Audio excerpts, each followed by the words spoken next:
Hey, Bruiser Buddies, this is Wrestling Nostalgia with Dave Dynasty. Before we dive into the episode, make sure you hit subscribe on the podcast platform you're listening on. Also, follow me on X at The Dave Dynasty and subscribe on YouTube by looking up Nostalgic Dave Dynasty. You can also buy one of my shirts at ProWrestlingTees.com/The Dave Dynasty. Now, enjoy the show. Welcome to 1 hour of the toughest, roughest wrestling you'll ever see. That's right, Dick the Bruiser said it all. The big question, have you got the endurance? Have you got the brains to get past the excellence of execution?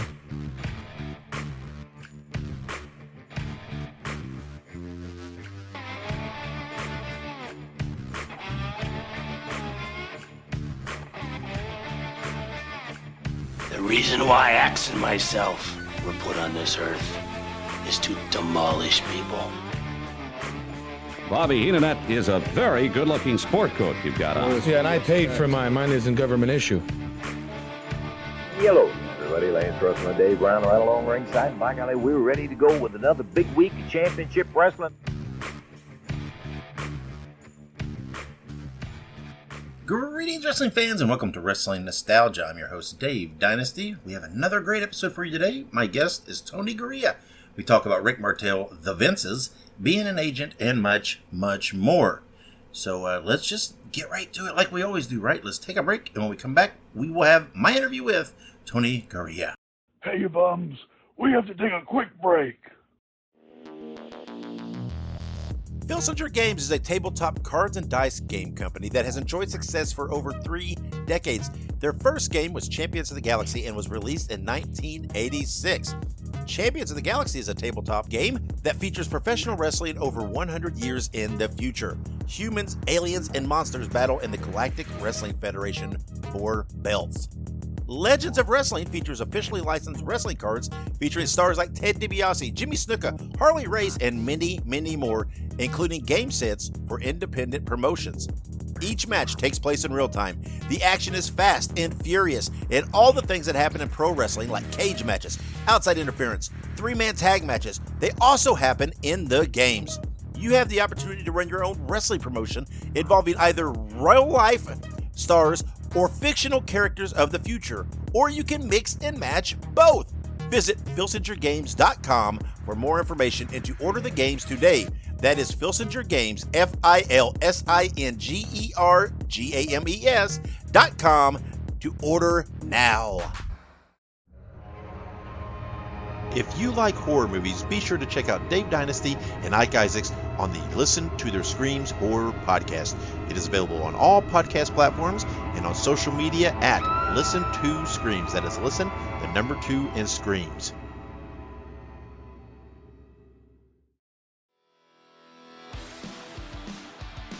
Hey ho, everybody.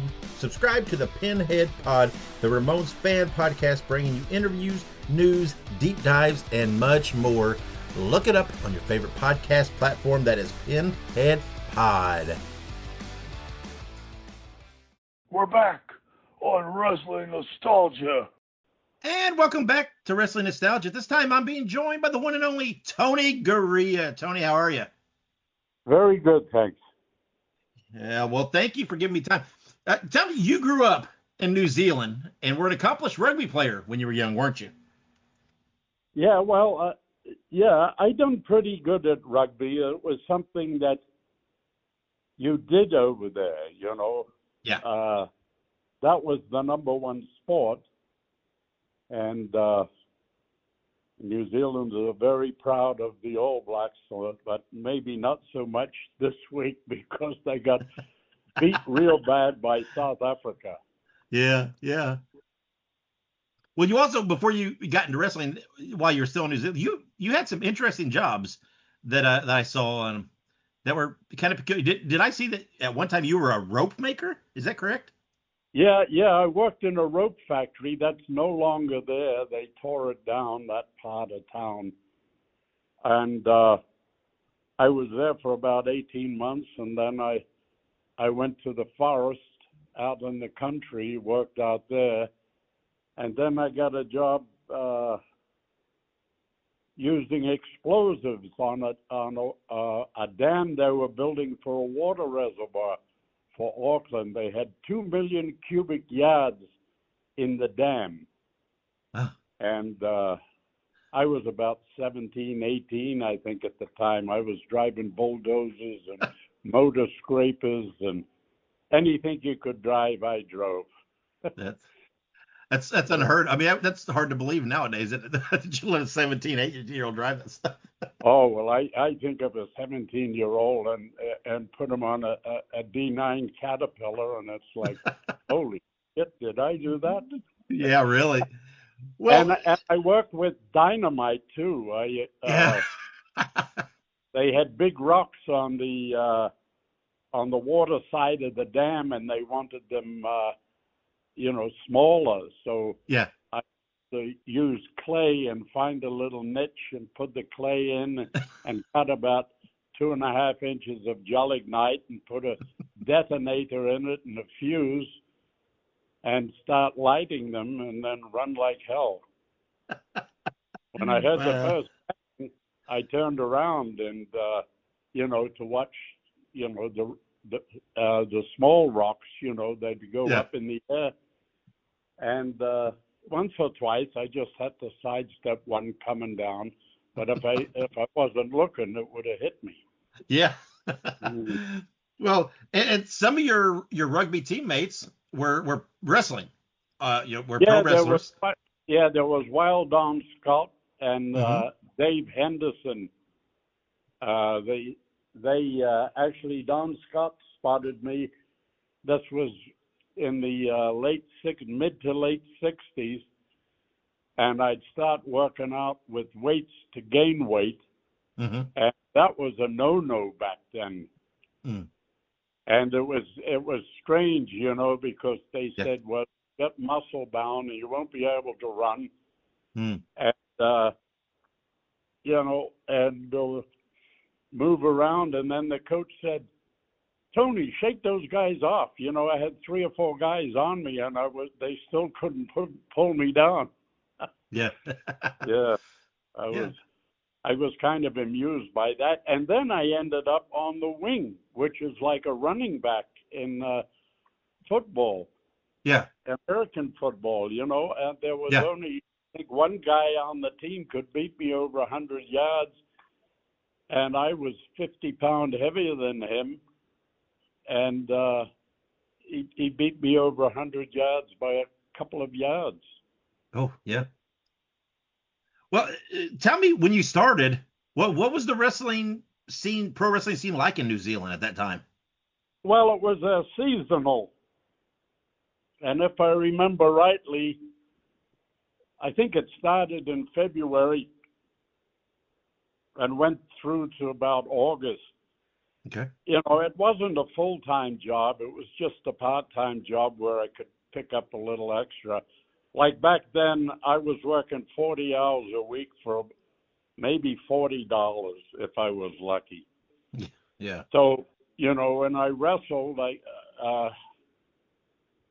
trying to think if I was in like an opening match, I might have got $10 or $12, and if you were in the main event and it was a good house, you got as much as $50. Yeah. I remember one week there, between my job and I was a bouncer at a nightclub also, and wrestling, I made $120. That was the biggest week I ever had. Yeah, I mean, that was good money back then, though. Oh, yeah. Well, you bought a brand new car for $2,400. That's right. Yeah. Yeah, but I wasn't into brand new cars. I'm still not. Yeah. They've got to be old, and they got to have some mileage on it. They got to be tested. That's right. So they got to have some character, don't they? Yeah.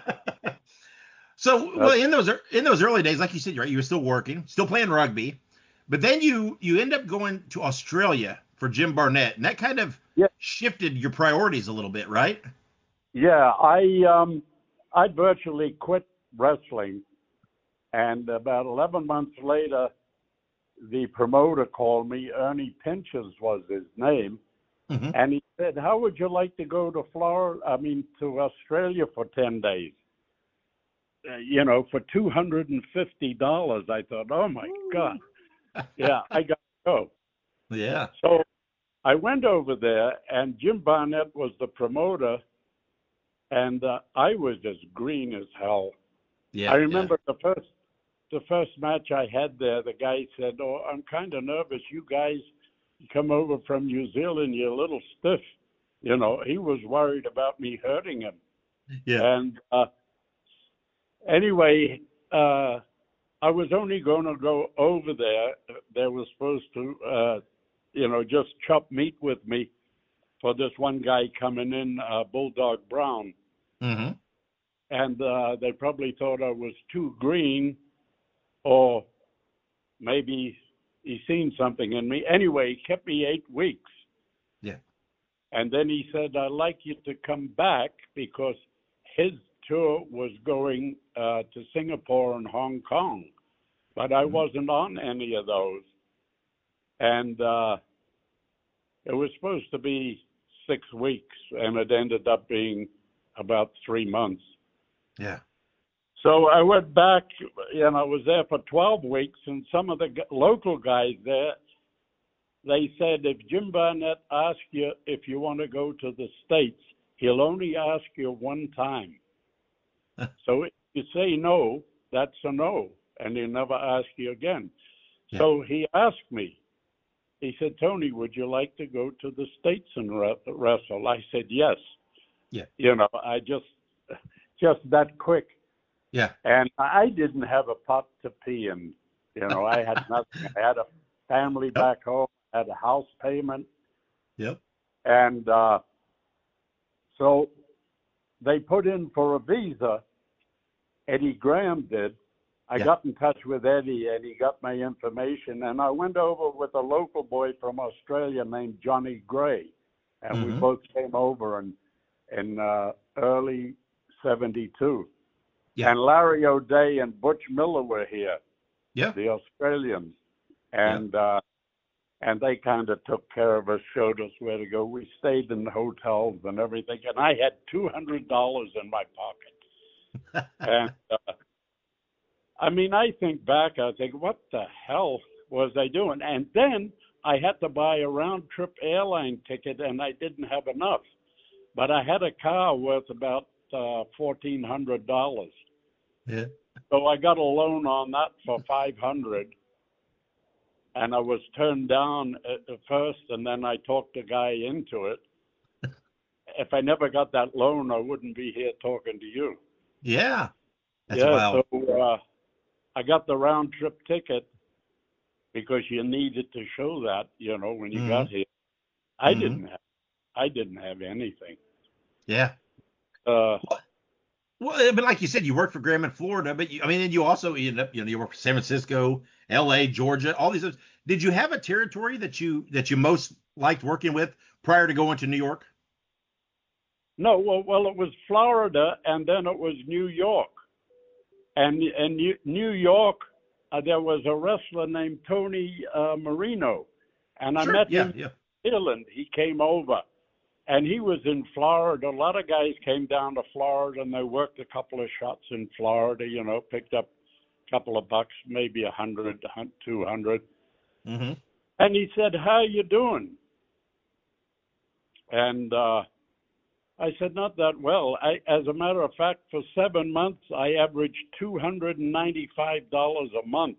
And I sent $100 back to New Zealand, to my family. Yeah. I said to Eddie Graham one time, was at the office, the Sportatorium. Mm-hmm. I said, Eddie, I'd like to go up to New York. He said, whereabouts, Tony? He said, Buffalo. He said, oh, you don't want to go up there. The promoter couldn't be trusted, evidently. He said, let me give Vince McMahon a call. And it was about 3 weeks. And I talked to Eddie one time. No, he talked to me. He said, oh, I tried to call Vince, but I haven't got him yet. And then about 3 weeks later, I went into the office and Eddie was there and he said, "Oh, let me call Vince. He hasn't got back to me." So he called him and he booked me right there, you know, in the office. Yeah. Like he was on the phone to Vince and they talked about changing my name. They said, "No, we'll leave his own name." And then I got a starting date, September 20th, 1972, to the first TV. Vince brought you in, like, first of all, 6 weeks before to do 2 TVs, and they done 3 TVs at a time, one on Tuesday and one on Wednesday. One on Wednesday in Hamburg at that time, and the Tuesday was Philadelphia at the Philadelphia Arena. Yeah, right. And I didn't know anybody. Yeah. And then he gave me a starting date. I think it was October 28th, if that was a Saturday, in Paterson, New Jersey. And I walked out there, first match with Joe Turco, and there was a hell of an ovation, you know. Yeah, because people had seen me on TV, and I said, "What the hell is going on?" I had no idea. Yeah. So why were they talking about changing your name? Tell me about that. What was those? Why did that send around? Well, I think it was, because of the ethnic groups up in New England. Right. Yeah. Garea could either be Italian, it could be Portuguese, it could be Spanish, it could be anything. But then I talk with this New Zealand accent, so I was completely different. Yeah. That's all it was, He might have, okay. He might have wanted to change my name to Hernandez or something like that. I don't know. Yeah. So what was Vince Sr. like to work for? Oh, he was fantastic. His word was his bond, And when he walked into a room like 6'3" in a 3-piece suit, and there was something there. Not that he commanded it, but it was there, Yeah. He was great, He told me one time. He said, "Tony, as long as," I asked him about my career, and he said, "As long as I'm alive, you've got nothing to worry about." Yeah. And I mean, you worked for the company for a long time. What, compared to me, right? You worked for senior, and then you worked for what they call junior, even though he's not truly junior. Yeah. What's the differences between the two? Well, junior was a go-get-him, but Vince, he kind of had his territory, and he was friends with all the other promoters, But But Junior seen the possibility of what happened, and I heard that first big the third big WrestleMania. Yeah. It was, everything was in the pot, and if it went, it went. If it didn't, and that was it. Yeah. Whether it's true or not, I don't know. But I was fortunate, I became an agent, and some of the boys, they go, "Oh, he's a stooge," and blah, blah, blah. But I was easy on the guys because I was with them every day, Sure. Yeah. And, I couldn't be, "Oh, I seen you walking through the airport, your shoelace was undone." That's going to be $100 fine. I'm exaggerating there, but that's what we were. But, if it wasn't, I talked to some of them and say, "Hey, I heard what you did last night. You better ease up on that," because, Vince knew everything that went on. Even the old man did. I was in California, in San Diego. I hit the top rope with my right hand, and I broke my little finger. It went all the way over my ring finger. Yeah. And I looked at it, and I pulled it out. I straightened it up. It never bothered me. And then I half-assed slipped in the shower and hit my toe. And on the Tuesday when we got back, he asked me, he said, "How's your finger, Tony?" I said, "Good." And then he said, what about your toe?" I said, "That's good too." He knew. Every little thing, like telephone, tell a wrestler. That's right. That's right. Do you feel, did Junior have a little bit of loyalty to you for working for your dad and what you did for his dad? Was there a little bit of that sense? He might have had, but the reason I got the agent job, I believe, was they were looking for another agent, and Strongbow spoke up for me. Oh, okay. I had quite a rapport with Strongbow. A lot of guys didn't like him. Yeah. I guess because of the way, he talked after the match, but he had a lot of psychology. Sure, right.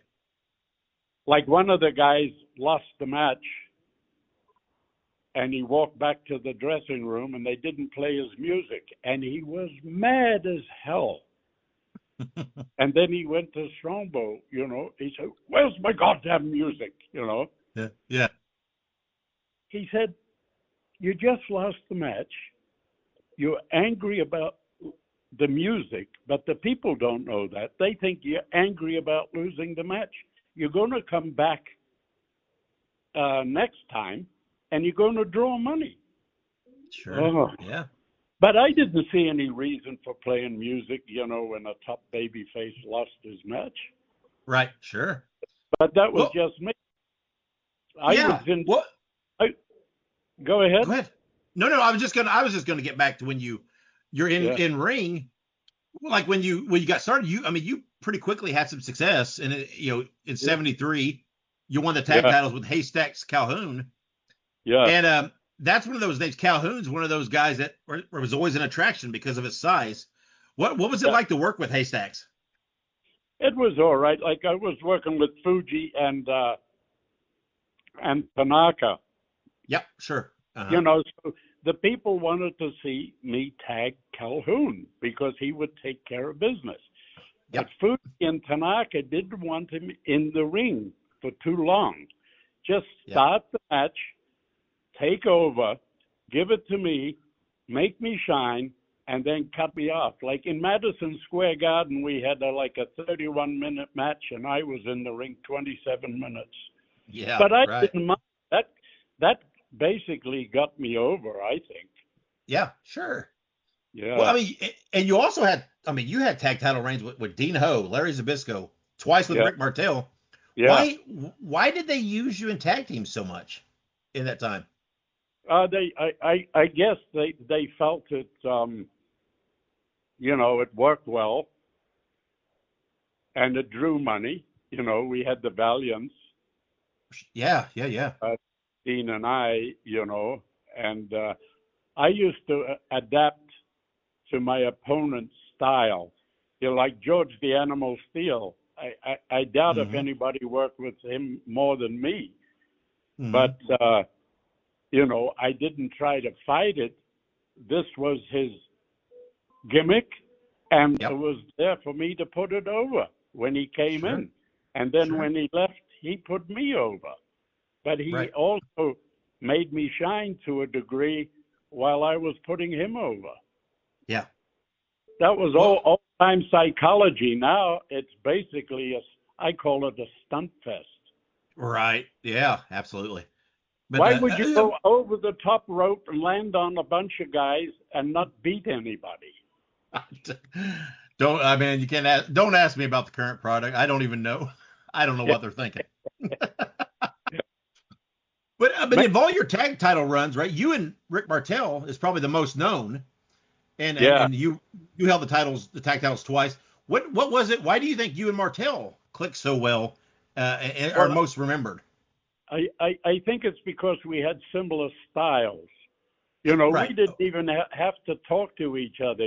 We kind of just in the match we just knew. We might have said something in the dressing room. Yeah. About let's do this spot, and that was about it.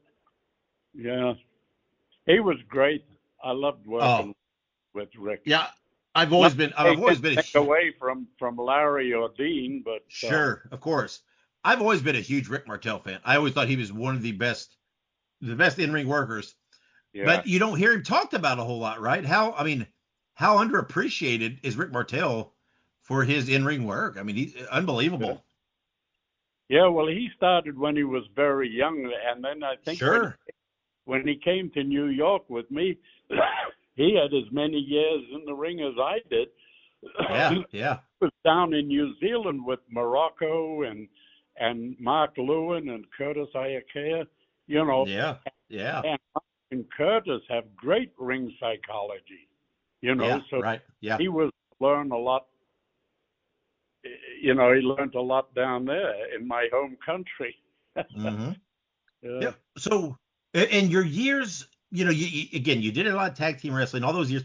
Was there ever any discussion to turning you heel at any point while you were in the WWF? No, I didn't hear of anything.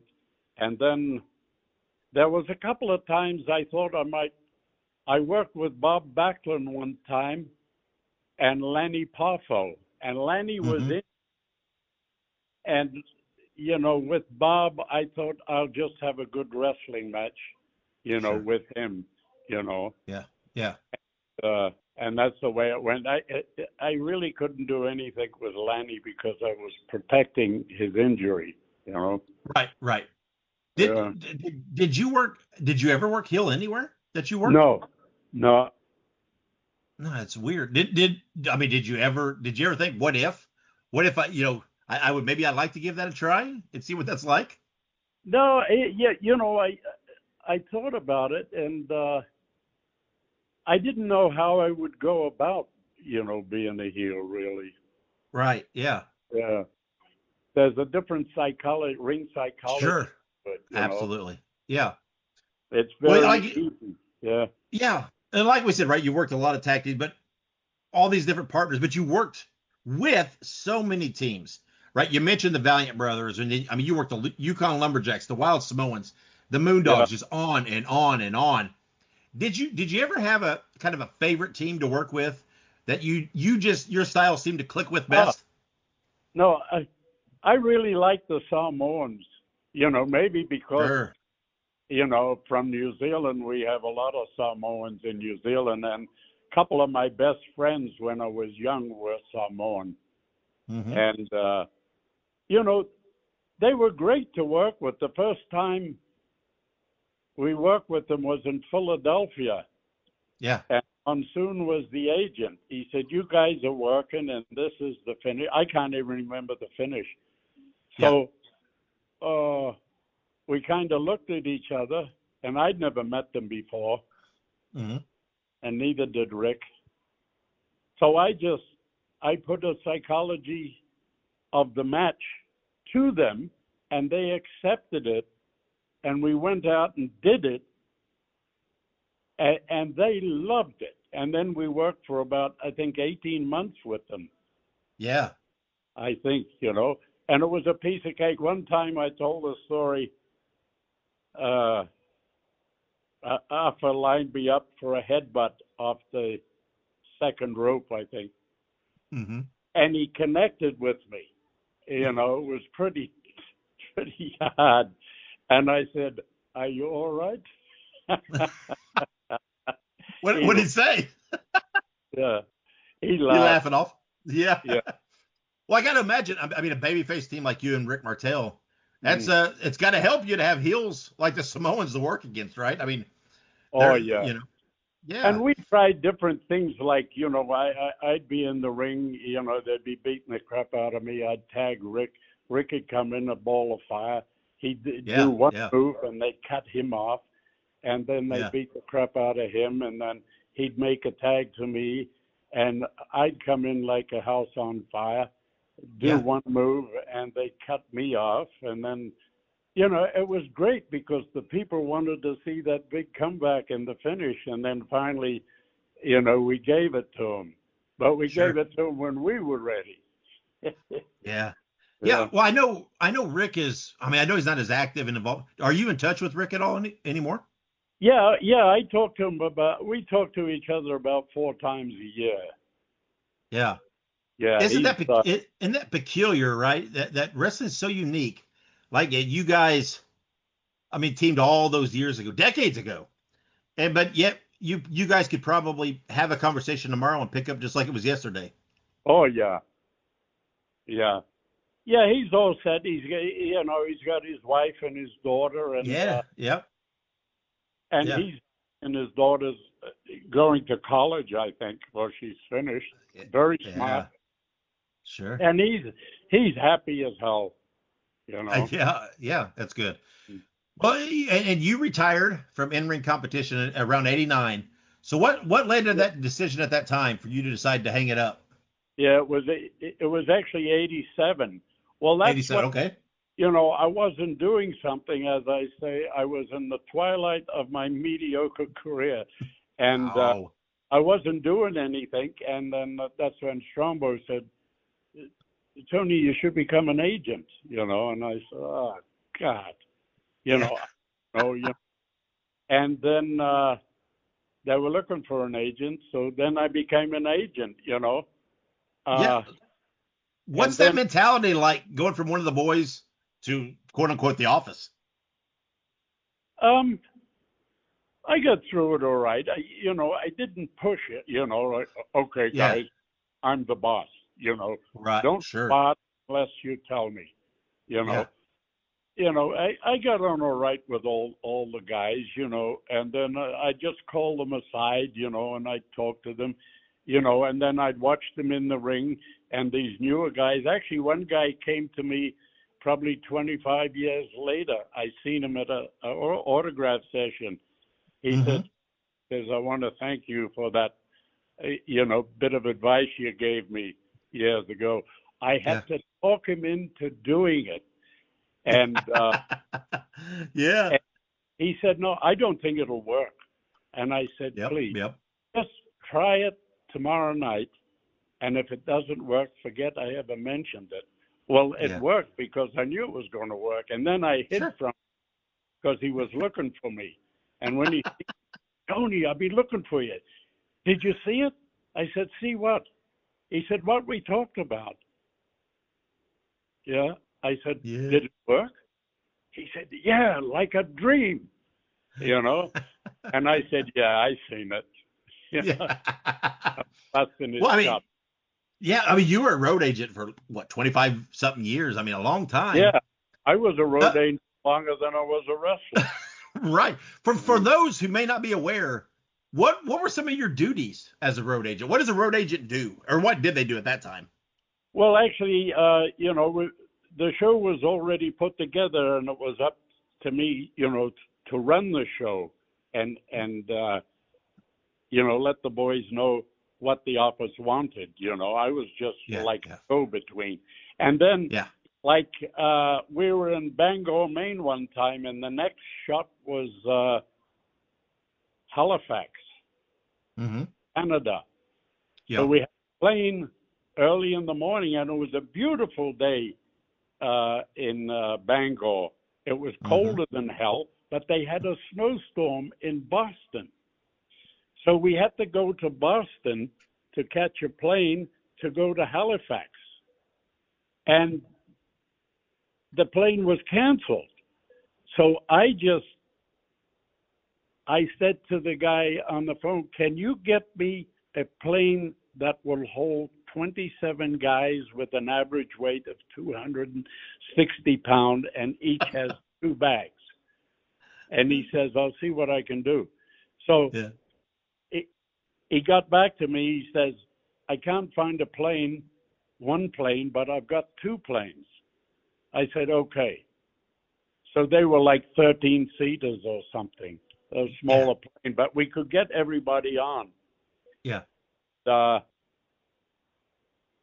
just had to get from town to town. Like another time I was in St. Louis, and it was snowing, and we had to go into Columbus, Ohio, and do an afternoon show in Dayton, and then come back to Columbus.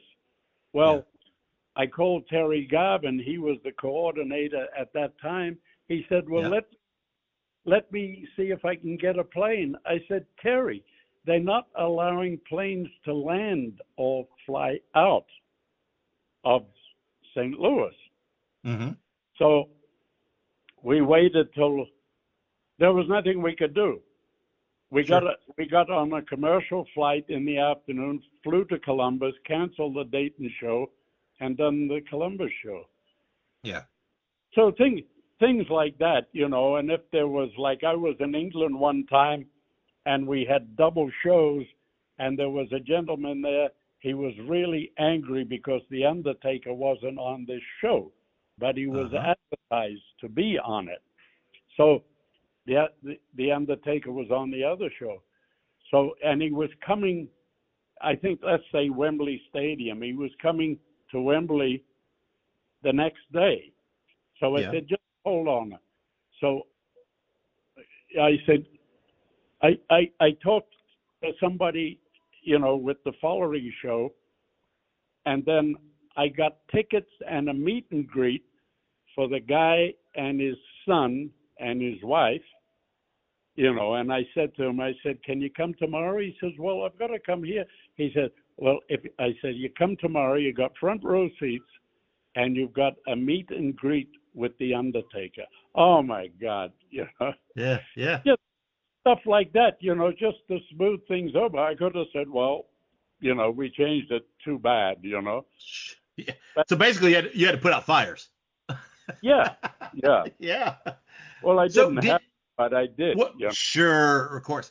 Right. Yeah. And all those years, did you have any particular talent that was difficult to work with as an agent that maybe would blow you off, didn't listen to your advice, just was hard to work with? No, not really. Some of them were a little bit resented about, you know, because you had to be there in time, and that we had a dress code that some didn't want to adhere to. But even you know, when Vince talked to them, you know, they were just in their own little twilight zone. They thought that they were championship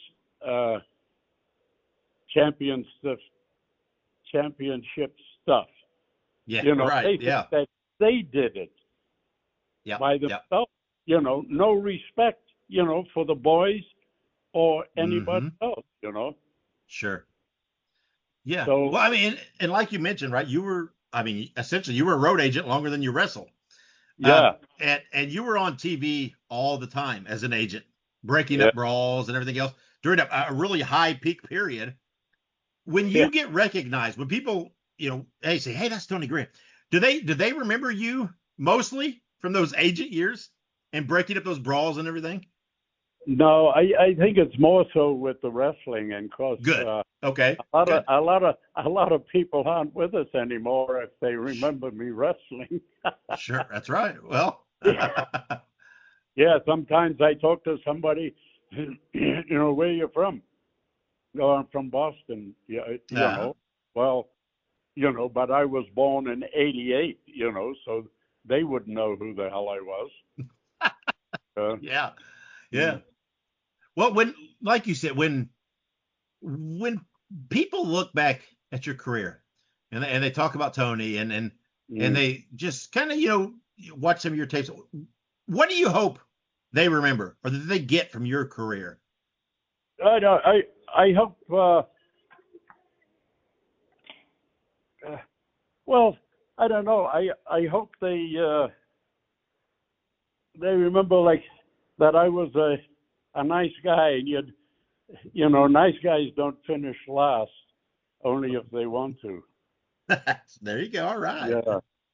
Yeah.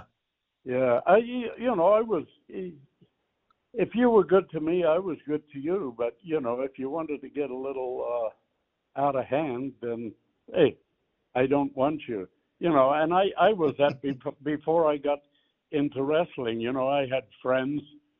And if they'd try and put one over on me, then, you know, you weren't my friend. And I didn't give a damn who you were. Sure. You know? Yeah, you had to dip in those rugby days, didn't you? Oh, yeah. Well, you know, rugby, we had 1922 on a squad, you know, and we used to go out for drinks, but you know, we'd kind of peel off in little groups, you know, not that we had anything against the guys, you know, we drink with them too, but there were certain groups, you know, we went out with our families and celebrated New Year's Eve and birthdays and stuff like that. Yeah. Well, I mean, what you spoke of earlier, I'm assuming you're still a rugby fan. Is that right? Oh yeah, I watched the first game at Eden Park in Auckland, which was last Saturday, and New Zealand beat the Springbok, but the Springbok came back in the second half.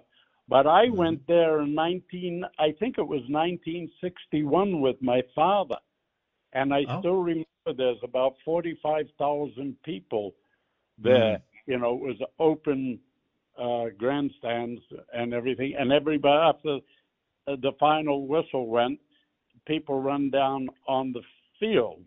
I didn't because I was probably, I don't know, 13, 14, I guess. Sure. And then everybody starts singing "Now Is the Hour." I still remember that. Yeah. So great. Where do you live now, Tony? I'm in Florida, in Cape Canaveral. Yeah.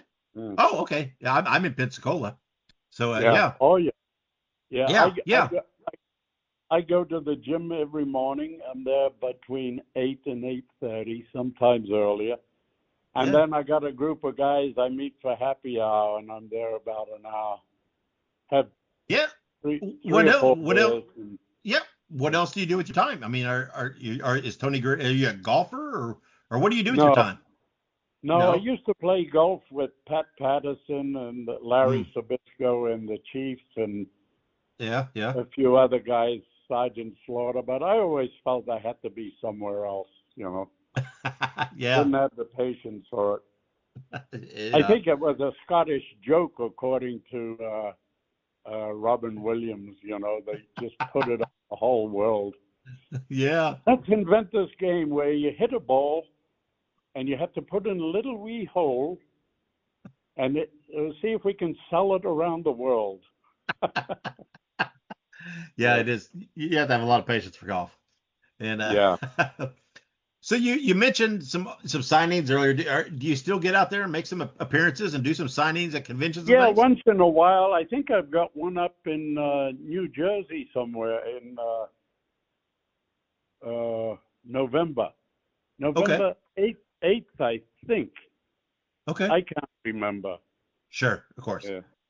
Yeah. Well, what else? Is there any other potential projects in your future? I mean, what could we ever see a book by you, Tony, or anything like that? No, I don't. Somebody mentioned, writing a book. Actually, he wrote the Bushwhackers book, which I read. I kind of enjoyed that. But I don't think mine would be interesting enough. Oh, I think you're being too humble. I could talk about, coming home from elementary school and going down on the orchard via my brother and sister and bringing 300 bushels of apples up to the shed and then going to dinner and then going back to the shed and grading them and repacking them. And then Dad would go to market in the morning and I'd go to the shed before I went to school and hand those 300 bushels up to the truck driver, because we didn't have a ramp, Sure. They all had to be handled one at a time. And I'm telling you, Tony, wrestling fans would buy and read you talking about those bushels of apples. Yeah, absolutely. I'm telling you, Tony, you need to seriously consider the book and those options out there, because wrestling fans are one of those who appreciate biographies, and I do think they would enjoy that. I mean, you and I just spoke for a little over 40 minutes, just touched on a few things. So I really think a book that even dives deeper. I think people would appreciate that, Tony. I think you ought to revisit that. I think you're being too humble. on what you accomplished and people's interest in you, Tony. Yeah, maybe. Hey, you bums, we have to take a quick break. Available on all streaming platforms. It's professional wrestling's greatest, largest, privately owned wrestling library. All the classic hits, flips, slams, and pins of yesteryear are on one place. It's Ultimate Classic Wrestling. Check out the Nature Boy Ric Flair, Hulk Hogan, Mr. USA Tony Atlas, Tito Santana, Rick Martel, a who's who of professional wrestling's greatest spotlight stars ever to grace the squared circle, all in one place. Grab the best seat in the house for memories and mayhem on Ultimate Classic Wrestling.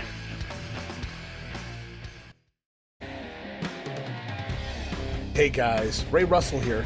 Lots of new stuff happening here at WrestleCopia.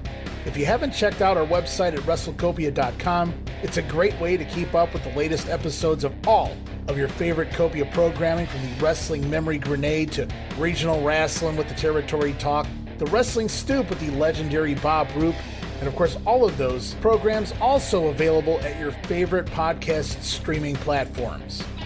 And if you want to stay up to date with everything going on in the Copia world, all the latest news, random thoughts, fun videos, pictures, and more, make sure to join the more than 33,000 followers over at Facebook.com/Wrestling Grenade. Don't be left out. And last but definitely not least, it's what keeps the entire machine going. I'm talking about Patreon.com/WrestleCopia. We appreciate your support in helping us pay the bills, keep the WrestleCopia Podcast Network running, and enabling us to continue to bring you all of the quality programming that we offer. We're back on Wrestling Nostalgia. And thank you to Tony for coming on and doing that interview. It was a lot of fun. Hopefully we can have him back on again in the future. Guys, follow me on social media. I'm on pretty much all the platforms. Just look up Nostalgic Dave Dynasty or at The Dave Dynasty, and you can find me. Also, be sure to subscribe to me on YouTube for lots of classic wrestling content, plus all of my various podcasts. And whatever platform you're listening to me here, make sure you do subscribe. Make sure you share the episodes, and if it's there, if it's an option, give me a rating and review and help me in those algorithms. Also, go make sure you check out the WrestleCopia network of podcasts. You can find the individual podcasts on your favorite podcast platform, or you can visit WrestleCopia.com. Make sure you subscribe to all of them. Also, be sure to check out my friends at the Ultimate Classic Wrestling Library. Visit ClassicWrestling.net to sign up for your account and then download the app on all of your smart devices. Next episode, I will be joined by Max Payne. We'll talk about guitars, his start, the Man Mountain Rock Run, and much, much more. So tune in for that next episode. It's all the reason you should subscribe so that you don't miss an episode. Guys, thank you for joining me. Thank you for listening. And remember, wherever you go and whatever you do, be good, be safe, and always keep on growing. Fans, we brought you All-Star Championship Wrestling. This is Sam Manager thanking you for being with us and saying until next time, so long everyone. Wrestling Nostalgia is copyright Dave Dynasty. Bruiser voice done by John Lawson.